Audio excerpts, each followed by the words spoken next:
La chronique de Malik Sy. Bonjour Malik. Bonjour Babacar, bonjour à toutes et à tous. On a parfois tendance à croire qu'à un certain niveau de responsabilité, on est préservé de la sottise. Eh bien, pas toujours. Vous revenez ce matin sur l'affaire de la note interne qui a mis le Grand Théâtre National sous les feux des projecteurs. Oui Babacar, et l'on se demande jusqu'où va-t-on descendre dans la bêtise. Cette semaine, nous avons eu droit à une bien belle bourde qui aura tenu pendant quelques heures le haut du pavé médiatique. Une bêtise sur mesure qui va faire grand buzz et surtout grand bruit. Tout est parti d'une note classée interne datée du 14 juillet et signée du directeur général du Grand Théâtre.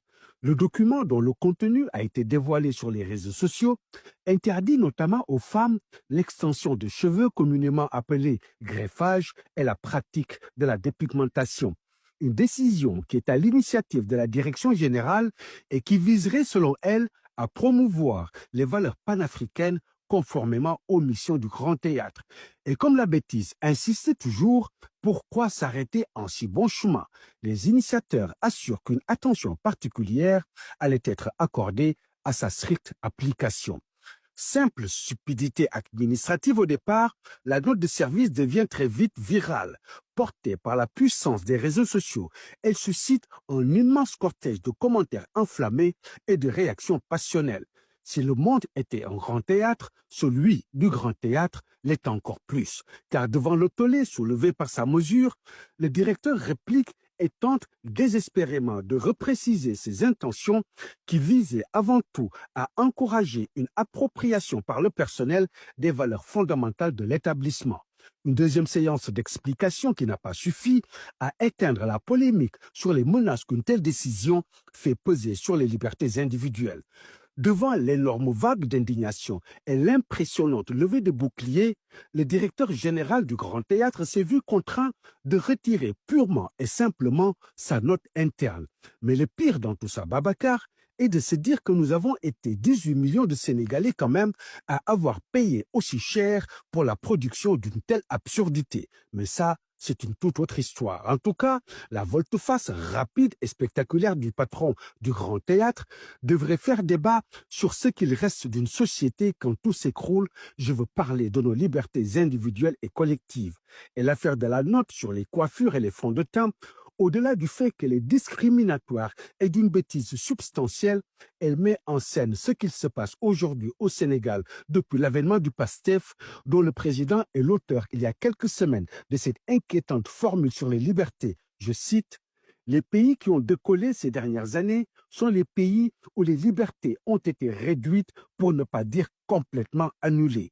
Et comme un écho, voilà que la note du directeur général du Grand Théâtre vient rappeler une récente décision du gouvernement burkinabé qui impose désormais, je cite, une coiffure simple, sans embellissement ni fantaisie quelconque pour tous les élèves, filles et garçons des écoles publiques et privées du Burkina Faso.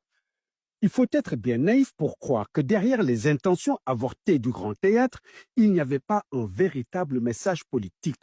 Tout comme il faudra être bien naïf aussi pour croire que derrière le changement des pieds de la direction, il n'y a pas la perception d'un sérieux risque de voir les Sénégalais dans la rue pour défendre leur liberté de se coiffer comme elles veulent, Babacar. Oui, qui sait peut-être bien qu'il y a un message politique derrière cette note du Grand Théâtre National. Voyez-vous, Babacar, la démocratie est un écosystème dont le droit de choisir sa coiffure, la longueur de sa robe et la couleur de sa peau font partie intégrante. Cela s'appelle le droit des femmes. Cela dit bien sûr, pas question ici de faire la promotion d'une quelconque antivaleur.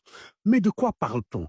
Il est quand même question d'un haut fonctionnaire en charge de promouvoir une industrie culturelle sénégalaise moribonde, mais qui en lieu et place s'occupe des fantômes capillaires et du teint de ses employés. D'autant que notre cher directeur, adorateur d'un accessoire qui, jusqu'à preuve du contraire, n'est pas panafricain, n'a besoin d'aucune autorisation spéciale pour ajuster ses remarquables nœuds papillons. Plus sérieusement, Babacar, juste pour dire que la République n'a pas besoin d'ayatollah ou d'apôtre d'un nouvel ordre moral, la circulaire polémique du Grand Théâtre est l'expression d'une alliance entre la bêtise et l'intolérance, ce poison qui étouffe et tue notre cohésion nationale.